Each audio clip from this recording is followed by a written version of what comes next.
Hey, welcome everybody. Welcome to Everyday Asphalt. My name is Jim Warren. I'm with the Texas Asphalt Paving Association. Glad to have you guys here today. Everyday Asphalt is a monthly program that we devote to the 4 areas of materials, design, construction, and maintenance. So each of the months we go a little bit deeper than we normally do in the classes that we teach. And so today's program is on construction, and we're ready to get into it. So let's go ahead and get started.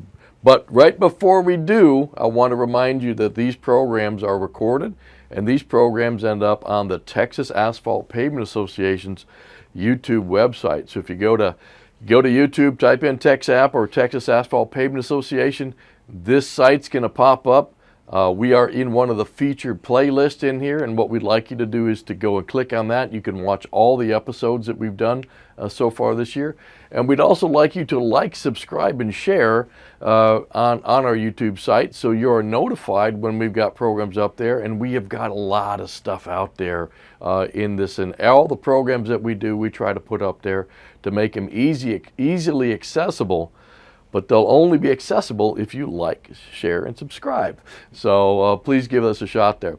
Today's program today is, again, we're on construction. We're mastering superior texture and ride to achieve award-winning quality. Our guest today is none other than Chuck Fuller, Texas Asphalt Pavement Association's Ambassador of Quality, our consulting engineer, or consulting contractor that's with us. Mm-hmm. Welcome, Chuck. Well, thank you, Jim. I really appreciate being here, and we're going to talk about something that's really near and dear to me. I think this is probably the thing that I bring about the most. I think so. Quality pavements. And what we're going to talk about, for award-winning pavements and how to achieve them. I know we've talked about this several times before, but I just finished the second round of evaluation. I was just going to say, you're just finishing up. You guys have got a meeting coming up here in, I think, another week or so, and they're going to pick the finals. Yeah. But I want to talk about the process today, and I want to talk about what we're looking for because hey, it's only July, and we got projects that are going to be finishing up this year that are going to be eligible for awards next year. And what we want people to do is say, hey, let's finish strong, and let's look at some of these things that we're doing as we're starting to wrap some of these projects up, and let's see if we can make more of them award-winning projects. Well, I have to honestly say that I've been doing evaluations for a long time, since I can remember, and this year has been the most consistent quality projects that I've ever seen. Congratulations, everybody. Keep up the good work. Second round evaluations, we saw 4. Harold and I saw 4 projects that just barely a point apiece, a point between them all. And the rating scale that we use has got 320 points in it. Yeah, so it was and really, if they're that really close, tough. that is, I'm a rater too. I don't get to do the final round stuff. I get to do the earlier stuff. Well, but maybe someday. Yeah.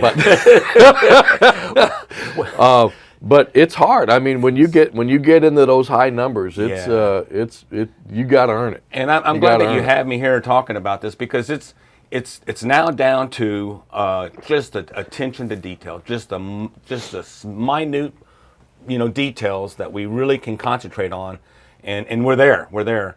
Also, we've seen a lot of pavements this year. Jim and I You've been driving a lot. We drove all over. Yep. We drove from El Paso, Wichita Falls to El Paso, back here to Austin, back to Texarkana. Been to Abilene. Been to Corpus, been a whole bunch of places this year. You've done a lot more miles than I have so far, but the year's not over yet. So. But I'm telling you, we evaluate even just as we're driving all the time. And I'm taking my hat off. I mean, we are doing some excellent work out there. Good deal. I'm really happy to be able to talk about this. What we wanted to do is we want to look at the criteria. So we're going to kind of take a step back a little bit, and this is kind of the final round criteria or the highest rating scores when we see.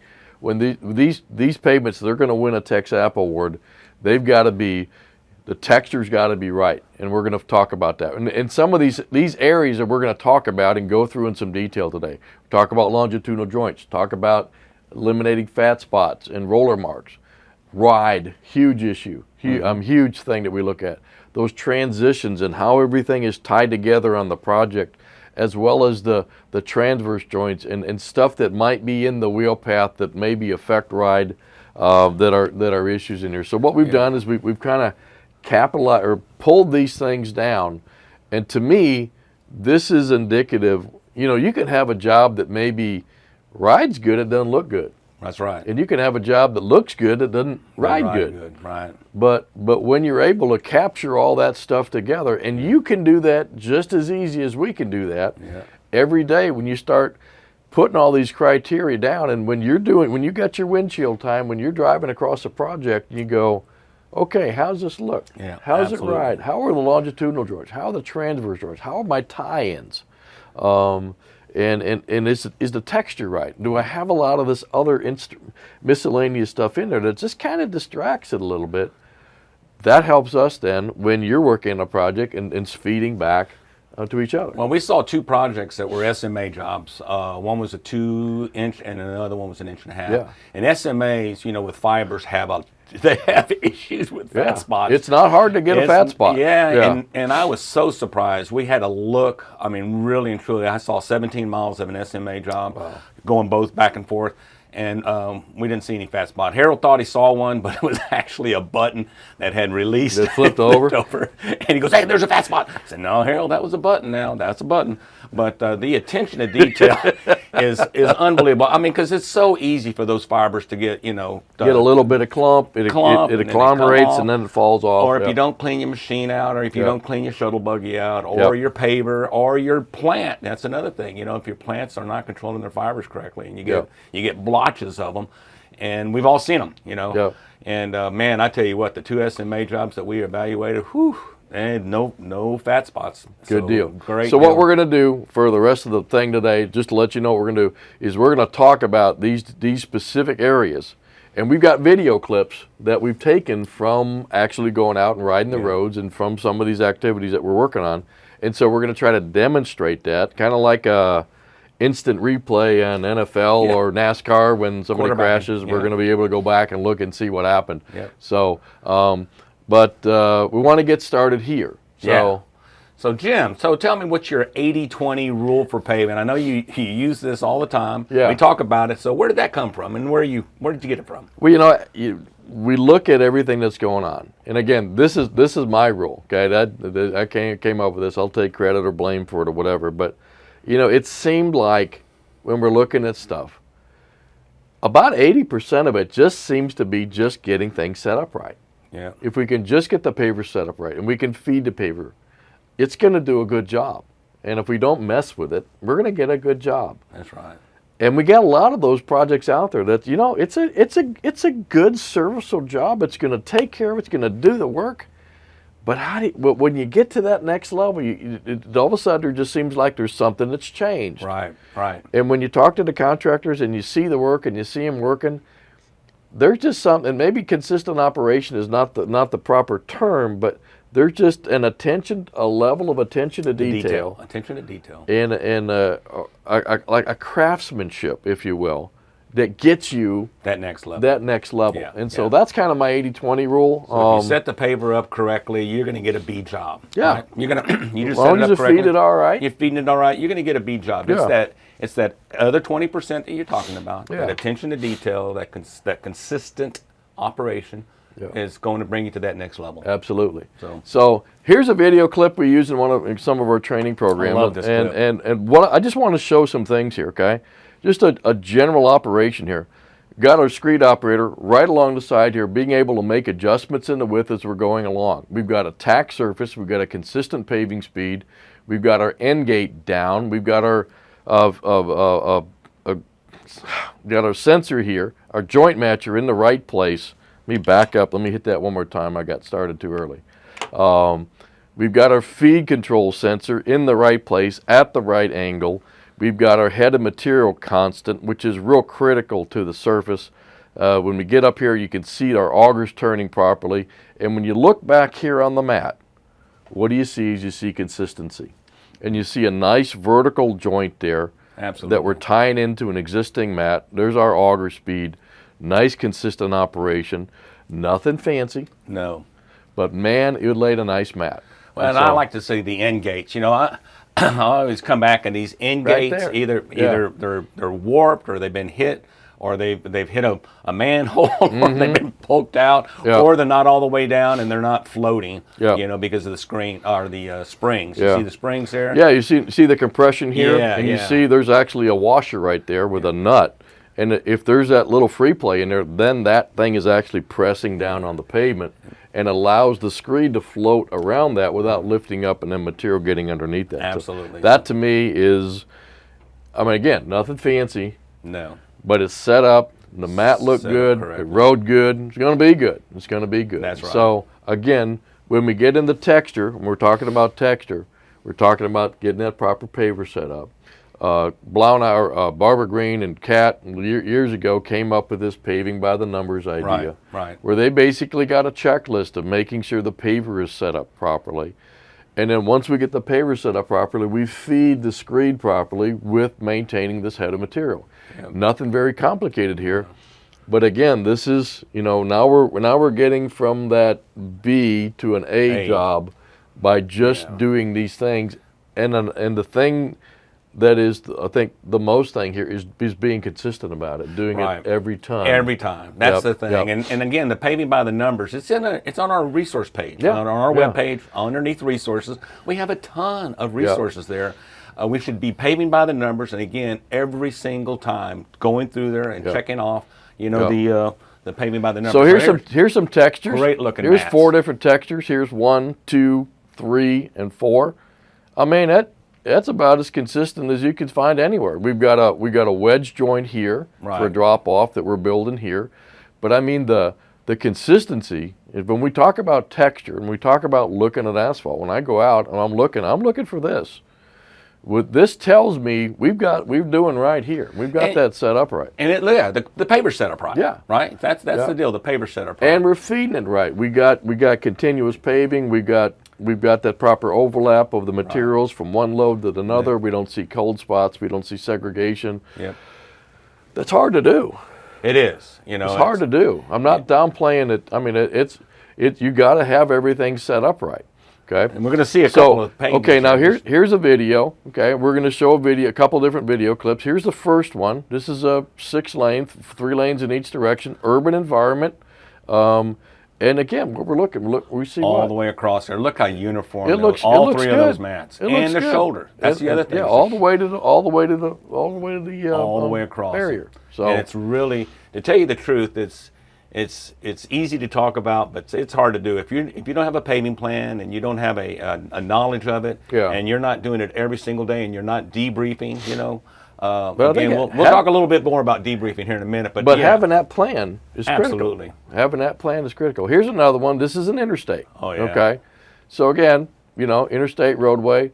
This is where the paver really shines. We just want to set it up and feed it and let it just run. And let it do its job. So let the screed do its job. And so it's a beautiful road. I mean, we're at speed all the way across. It's looking good. So something about that, Jim. So you're in your truck, which is it's like a Chuck, three-ton dually truck that rides. It's stiff. It's a stiff riding truck. I mean, don't get me wrong. Chuck doesn't like riding my truck. You're not going to get hurt in it. You can hit an 18-wheeler. You're not going to get hurt in it, but it is stiff. So you're right. I feel everything that's out there. So when we're looking through these videos, I want everybody to watch the front of your truck. Yeah. Because again, you just don't see any kind of movements or bumps. I mean, it is smooth.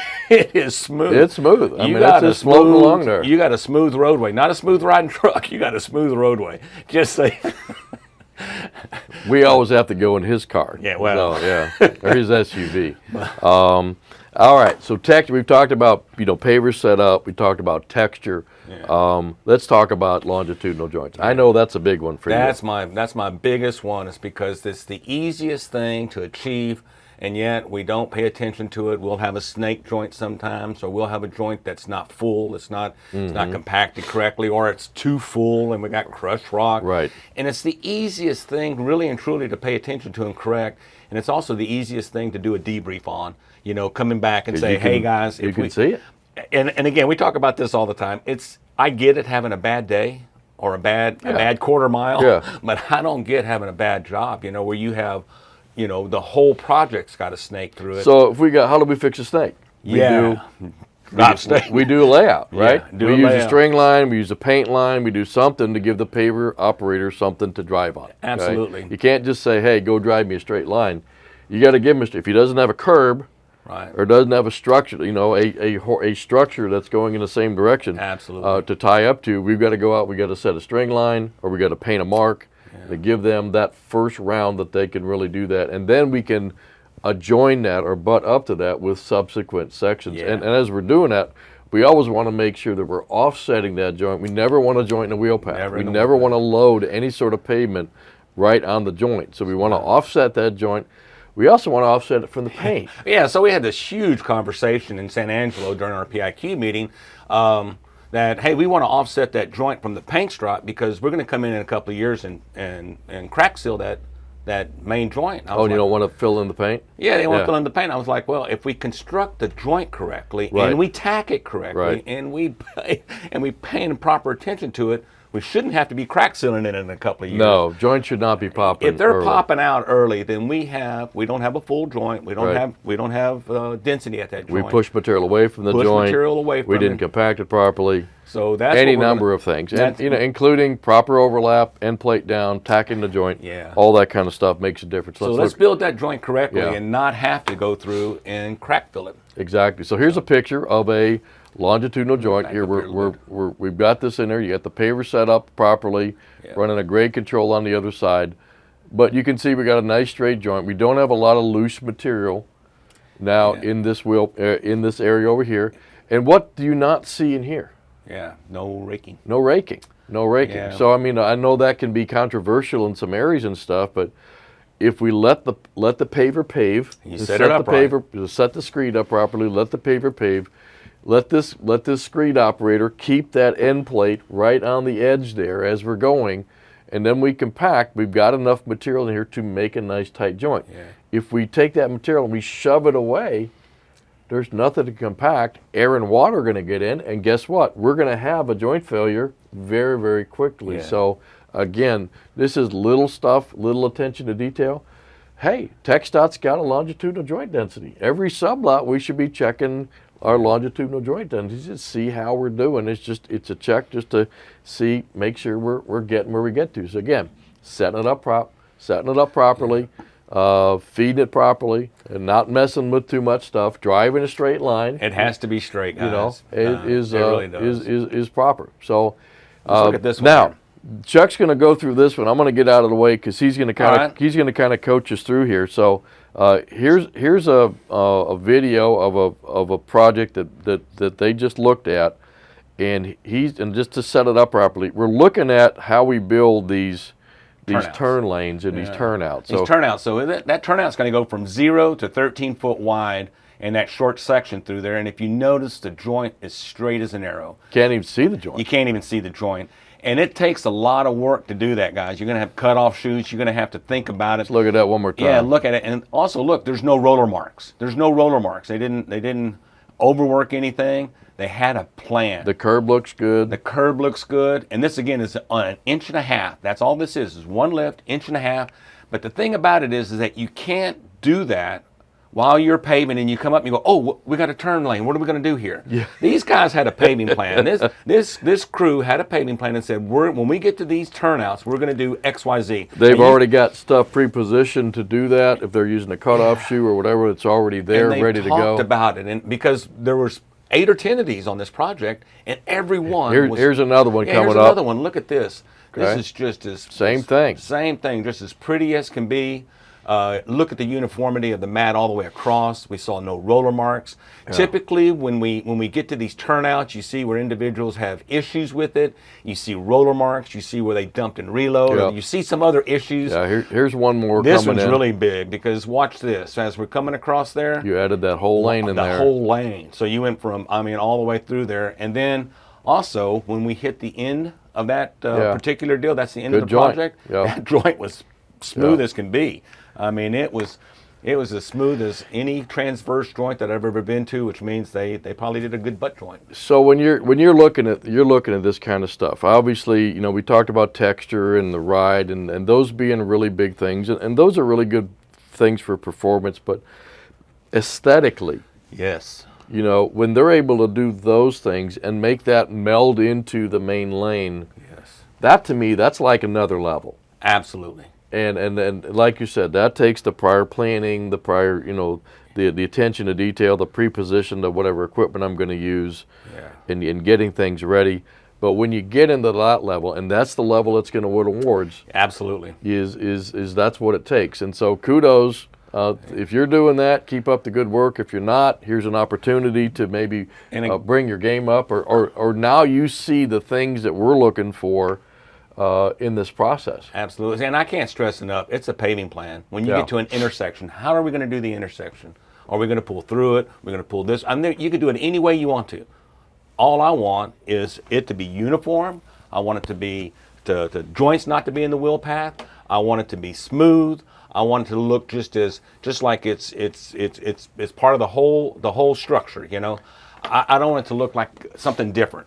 Like sometimes you come into an intersection or a right-hand turn lane or a turnout, and it looks like different. You know, it doesn't look like it's part of the whole project. It looks like, oh, this is an afterthought, right? Right. Somebody pre-thought this stuff out, Yeah. guys. Somebody went through there and said, hey, listen, we're going to do X, Y, Z, and we're going to do it every single time, and they did. And man, I'm telling you, it's that's where you go from a B plus to an A plus. And I think the neat thing about that we see is we've got lots of contractors in Texas and lots of really, really high quality contractors, and everybody does it a little bit differently. But when we do this, we're comparing the end result, or shall we say, the performance. That's it. And so it doesn't really matter. I don't care how you did it, or what color the equipment was, or how you did it. But when it all ties together like that, you're going to the winner's circle. Yeah, absolutely. So kudos. So keep up. I mean, and so if you're for TXAPA or you're an inspector and that kind of stuff, and you move from one contractor to another, give them the benefit of the doubt. If they've got a plan and they're communicating that plan regular to you of how we're going to handle this, they may have a little bit better way of doing it. Absolutely. So anyway, let's keep going. This is a one that bugs me. That I'm just seeing stuff in the roadway. It may not affect the ride. It may affect the ride. But when we see this, I mean, you mentioned earlier the issue with flat spots on SMAs. Yeah. You can even see it with PFCs where you've got a lot of binder and fibers, and you can get these agglomerations of material. But we need all that extra binder to make these mixes work. Right. And the fibers actually help hold that extra binder in there. So we don't want to get rid of the fibers. But these things can happen. But when we cannot have that, now here's a video clip of this is a dense graded mix from what I understand. One of the ones that you looked at. But as we kind of go through this, we're seeing stuff in the roadway. Yeah, I mean this is a great project, except that we have this stuff in the left turn lane. It's and it's whether it was bleeding through or is tack, coming off or something else. I don't know exactly what caused it because you don't see it in the other roadways. Right, it's not over here, but it's there, and it's pretty evident. Evident in the main lane up in here. That left-hand turn lane, I should say. Yeah. And the thing about it was it was pretty much systemic throughout the whole project. But it was still, I mean, don't get me wrong. TXDOT is getting a great product. It's not detrimental to the pavement.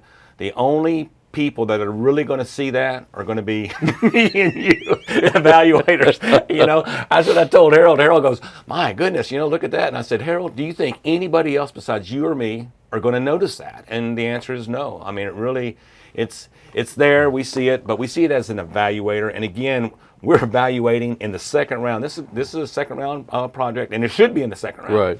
Right. Don't get me wrong. The joints were perfect. Everything was perfect. It was just a little bit in that middle lane. But when you're comparing stuff that's that close, this is the difference between going forward and not. And this is still an A job. Yeah. It's still TXDOT's going to get more than 10 years of life out of this animal. Yeah. And it's a good job. It's just that's the attention to detail that we're talking about. Exactly. So again, smooth ride. Again, this is a big one for me since I drive the truck that I drive. And the truck will never. Someday I'm going to get a new truck, and you're not going to know. But anyway, but again, smooth ride, proper paver setup, continuous paving, balanced operations of getting that balance between what the plant's putting out to the number of trucks that are hauling, to the paver speed, to the roller speed, and getting everything synced up there. We know there's issues with trucking. We know that, we know there's challenges with that. Absolutely. But you can adjust. You can. And you can adjust, and there's no need to, run out all your trucks and then wait an hour. Is to get that balance right. That's so you're right. not sitting out there, or God forbid you got to make a joint. Yep. And I know Because you people wait. don't like to do that, but it's sometimes better to do that than sit there and then Yeah. have a cold spot, which ends up being a performance spot, and you may not get, if that's where your core ends up. Well, Yeah. then you're in a real big thing. And also with that balance operation, again, on our website, underneath resources, Yep. you got an Excel spreadsheet Yep. that you put together, you said many years ago. It is so relevant today. Yep. I mean, it takes in the speed of the paver, it takes in how many trucks, it takes in the distance, Width, it takes in speed, width, thicknesses, all that and stuff. also the speed of your roller. Yep. That's the other thing Yep. is a lot of the times, if you're close to the plant, you can outrun your roller. If you have the trucks. Yeah. And we know that, like you said, trucking is an issue for everybody in the state right now, and it's going to continue to be. It's not going to go away. So let's utilize the tools in our toolbox. Let's utilize those resources and get them. And if that paver speeds up, sometimes what happens is the rollers speed up. And if the rollers speed up, guess which way density goes? Density goes in the wrong direction. So you're really important that 1A, that 1B person out in the field Very that's monitoring density, Yeah. really, really critical for performance. Absolutely. And so again, the nut here is we want to let the paver pave. Right. Okay. So let's look at some things. Here's a video clip of a roadway, and this is Harold's truck, which is a really nice truck. Okay. But you can just see it just kind of going along there, and we're not really seeing much at all. And so this is an inch I and a think half. any movement is actually because of the Camera. camera's not really mounted that strong. So, But but again, real pretty, good looking mat, nice smooth road. Yeah, and it had an IRI probably around 55 or 60 from my calibrated butt. But it was only designed to have that with an inch and a half mill out and an inch and a half place and existing curb In a curb and gutter section. and gutter section in driveways. So and you stuff. can only do whatever so you're much. taking out, or you're putting back you're putting back what you take out. So there's a limitation there as to what you can get. So in this case, that's as good as that actually probably could get. Absolutely, it was a Schedule 3, and they made bonuses on it. There's no doubt they made bonuses on it. So they selected. I mean, They selected the right kudos ride. to the department for selecting the right ride schedule for that particular project. Yep. Not everything can be a Schedule 1 or a Schedule 2. Yeah. So you got manholes, water valves, inlets, all that kind of stuff. There's just no way to get there. So if anybody wants to talk about IRI, International that's Roughness right, Index, give me a holler. And you guys have got a whole program with Glenn Dvorak has a whole program, and it is great. It is knock your socks off. And y'all great. done that for a number of districts. We've done it for a number of districts, and we're in line to do some more. I forgot about that. And it's about design. It's about construction. It's about debriefing. It's about looking at it. And you put all those together, and not, like you said, not every project can be a Schedule 1, But you're selecting the appropriate schedule for the appropriate Right. activity and the appropriate project. That's exactly Getting right. all that set up together. Absolutely. And Perfect. so anybody needs Perfect. any of that information, just give me a holler, and right. I'll get Glenn to do a presentation for us. Good deal. All right. Oh, so look at this one. I like this one. Again, here's an interstate job, smooth ride. Just again, picking up my truck again. The white truck. But The white ghost. The white ghost. Hey, I'm nearing 500,000 miles, so know. I'm going to get there. So, Yeah. but you again, don't, you don't it's see any consistent. bumps at all. Yeah, I mean it's a you really don't. You don't beautiful see- project. it's Beautiful smooth. project. Oh, boy. All right, I want to get into transverse joints. Okay, so Let me back around here a Yeah, little let me back up here. So you can see. We're going to drive through this project. There's a number of joints. There's one. There's one. We're going to cut clue here. Where is it? There's one. There's one. That was a limit. Here's one. You can't even tell we came across. Yeah. There's a joint. There's a joint. The thing about this project was, and Travis Patton and I rated this was a first round project. And I don't know if it made the second round or not, but this was the one I was on because you can see the white truck. We were like, was that a joint? Wow. And when you get to that point, man, you've gone up here. Right. Because now you're either picking the machine up or you're setting it back down, or you've got a a diagonal transverse joint in there. It's a lot of work to do that, and it takes a lot of work because now you're stopping the paving operation. You're doing all kinds of activities, but when you can't tell the difference from one side to the other. Yep. That's it. And guess what? I mean, and again, a transverse joint is something that not only you feel, again, from an evaluation standpoint, I'm going to give you one bad transverse joint on a project. Oh, you're tough. I'm telling you, because you should learn. You should learn from that bad joint. You should do a debrief and drive. I hit the bump. We don't want to do that again. Yeah. Hey guys, let's work on transverse joints. Right. And so I'm a firm believer in debriefing, and after you pave, after the shift or before the next shift, you drive through it and you feel that, then you need to change your operation. Okay. All right, here, so what we're going to do is we came up with a couple graphics to kind of illustrate a best practice here, okay? So this is our cold mat. We're going to be paving this direction. We've got all this prep. We've got tack on this edge. We're ready to go. We're going to come in. We're going to set our starting block down. That's right. Starting blocks are, in general, 1/4 inch per inch of thickness, of compacted thickness. So, if it's 2 inches, we'd have a 1/2 inch, shim in there. But it depends, right? It depends. It depends on the mix. It depends on, what type of mix it is. An SMA is going to be different than a dense grade, than a PFC. And then a tom. Tom has a little roll down. So we've got to be able to adjust that. So again, when you think 1/4 inch per inch, think conceptually. But what we want to do is when we come in here and we set the screed down on that block, null it out. We want that screed, the height of how much that material is going to compact once we pull off the joint. So we come in here, we've got our paver set up, we build our headed material. Sorry for the poor graphics, I am graphically challenged, and so this is what we can do.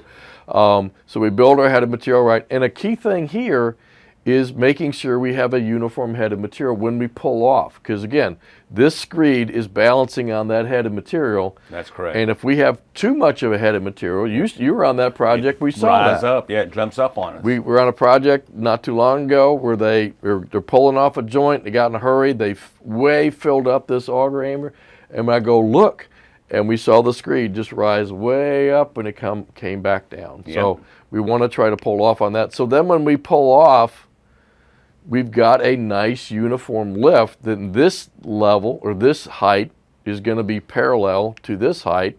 And so we can come back, kick the block out, come back with our straight edge. And this is, I think, a key thing here, That's Chuck, the key thing. Is coming in here and checking this with a straight edge before we compact it. Because if we got to do any work, let's do it now. It's a lot easier to do it on an uncompacted mat than a compacted mat.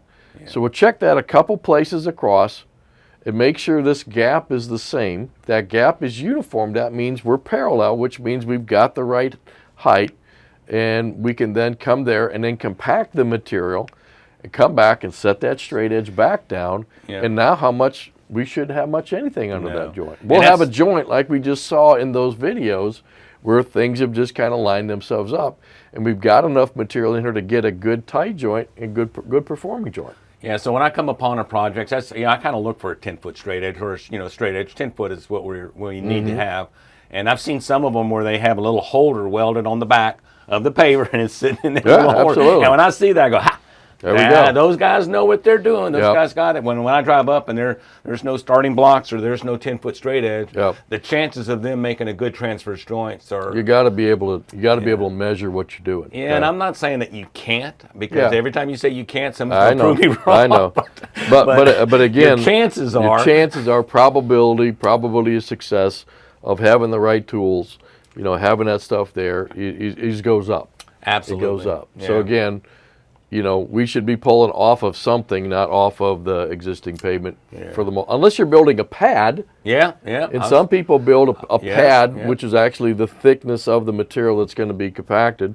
And some folks do that. They start off right on that. So and I've seen the pads being built, and have asked, and they said, hey, it's better for us to build a pad than it is if it works for them. Yeah, I'm like all we for said earlier. Hey, everybody's got their thing. If you take a Coke can and squish it and put it under you, and you don't have a bump, hey, I'm good with that. Okay. I'd like to see something the full width of the screed. I do too. Anyway, Home Depot has got 1/4 inch lath for like $13 for a stick. You can cut it up any way you want and make a bunch of them. So it's in the pre-painted stuff aisle. Yeah. Let's talk about transitions. We saw some good transitions on those videos where we're coming into the project or coming off the project, and again, there's some details there. And again, we want to hear. I think you're a big one on butting butt joints, and not only at the project limits, but where at the gutter line. Looking over here on the gutter line here. Yep. See here, we milled in, but even like you've talked about intersections and stuff. Absolutely, and that's at all intersections, the tie-ins. Butt joint those things up. You don't want it just feathering it out. Yeah. It's going to ravel out. It's going to ravel out, and you'll be able to see it. And the ones that Chuck will not let you go to the second round. And the ones that we saw, believe it or not, were just really, really done. Somebody took because this is not easy and it's not quick. I mean, this takes some time. Yeah. And TXDOT's paying for it. Let's do it right. Let's do it right. Let's get the butt joints good. And as you can see, they're uniform all the way across there. Yeah. It's all uniform. So we got an opportunity for success. And something else, on those other videos that you saw, just when we were going in and out, the project. If you see a lot of discoloration or a lot of handwork or a lot of, it tells me that they're having issues, coming in and out of a project. Okay. That tells me that. In other words, the uniformity of that mat, the texture of that mat, if it looks like it's a lot of handwork and a lot of manipulation, you could tell. You could tell at those areas. They may not have used those starting blocks, and now they're having to go back and re-handwork a lot of those areas, et cetera. So stuff works together. See, like this one here? Here we go. Come right across there. Yeah. You see that? Watch this one. Here's look coming on to this particular job here. You see it's uniform. There's that texture. Yep. There's not a lot of handwork there. The slightest little thing, which is again, you got to match existing. Now you're matching existing through this intersection. Yeah. That's whoa, here we go. Okay. That's called the wee-wee. The wee.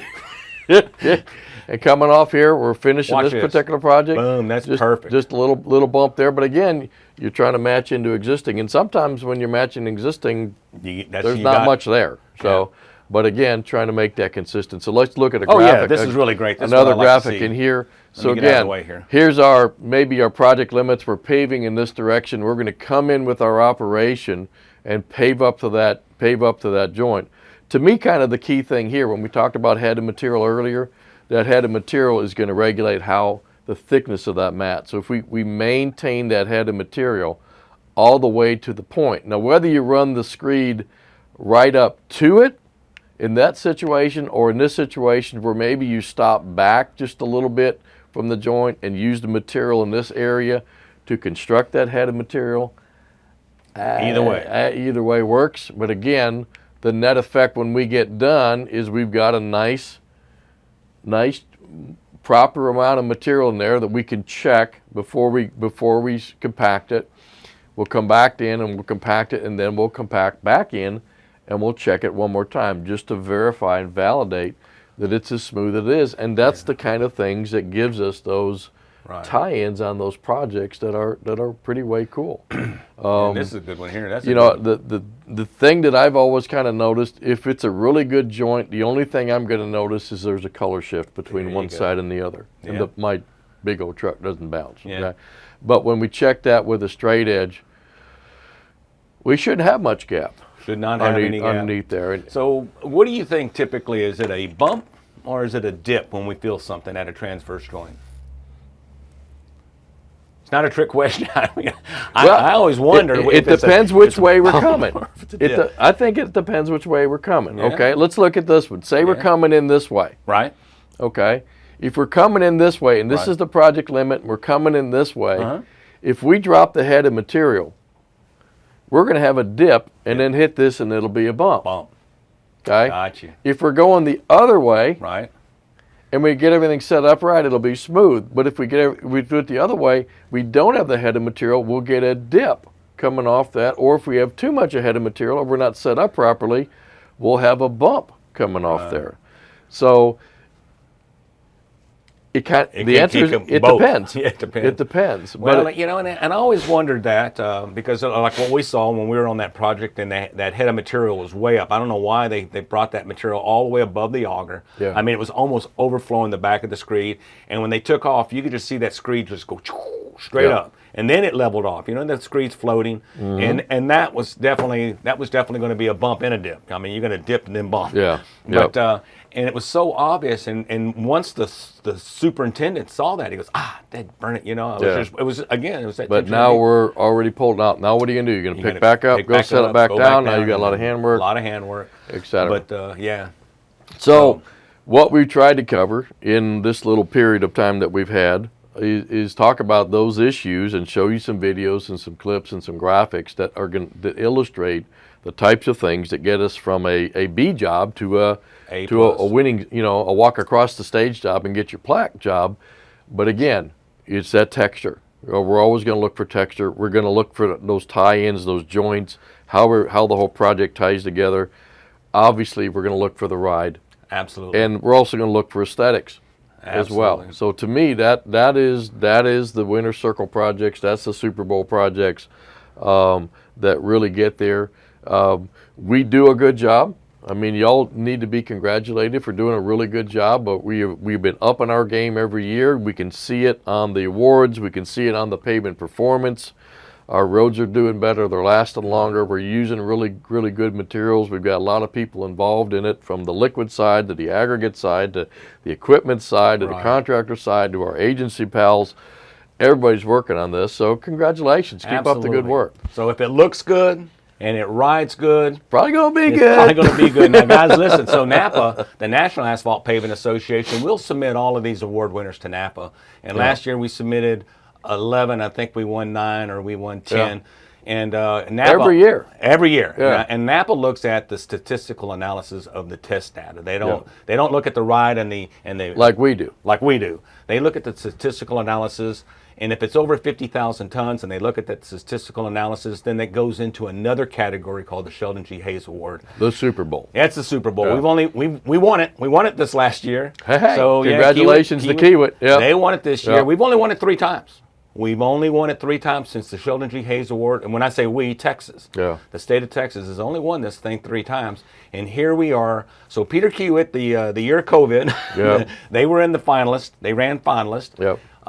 Then they won it this year. Right. And now we have Reese Albert and CSA Materials is in the finalists for next year. And it's hard to win, dude. I mean, guys, we are doing something right to be able to say that we won the Sheldon G. Hayes Award and we've been finalists for the last 4 years. Several times. So hey, we're doing it right. And then also just wanted to let everybody know that Travis Patton did a really good job on pulling together statistical data on what we're doing with our spec, and we're showing that we're having better performance on our roadways over the last 3 years since we've implemented the new special specification. And for those of y'all who are not using a standardized specification, this specification works. And Travis has the data and the details, and please contact me or Jim, and we'd be happy to come to you and discuss this special specification, because I think we got it to where this thing is really working. We're proving it in our awards winning program. We're proving it in the Napa area. We're proving it with the Sheldon G. Hayes, and we're proving it with Travis's data, Travis Patton out of Materials. So we're moving in the right direction. We're moving in the right direction. Next year in 24, we got a new spec book, which takes the special specs and reverts them back to the original numbers. There's a couple additional tweaks to those to actually help them make it even better. So we're definitely moving in the right direction. So if you're out there wondering whether or not your specification is working, we know that our specification, the TXAPA specification, is working. So, and you don't have to reinvent the wheel. Jim and I, we can definitely come see you and talk to you and show you the changes that we've made. Awesome. So it's great opportunities. Good deal. All right, so wrapping it up here, remember these programs will be on our YouTube website. This program typically takes about a day or so once it airs today. To get up there, we got to convert it and translate it and then upload it and that sort of stuff. But it'll be up there. Make sure you like and subscribe on the website or on YouTube. Then you'll be notified when we get new stuff up there. So, Chuck, thank you so much for being on today. Appreciate. Hopefully, there's something here that you can take away. There's always little bits. Sometimes we're not looking for major things, but if you can take a little bit away each time, that's a big deal. So thank you so much for being part of Everyday Asphalt. Absolutely. And we will see you next month. Everybody take care now.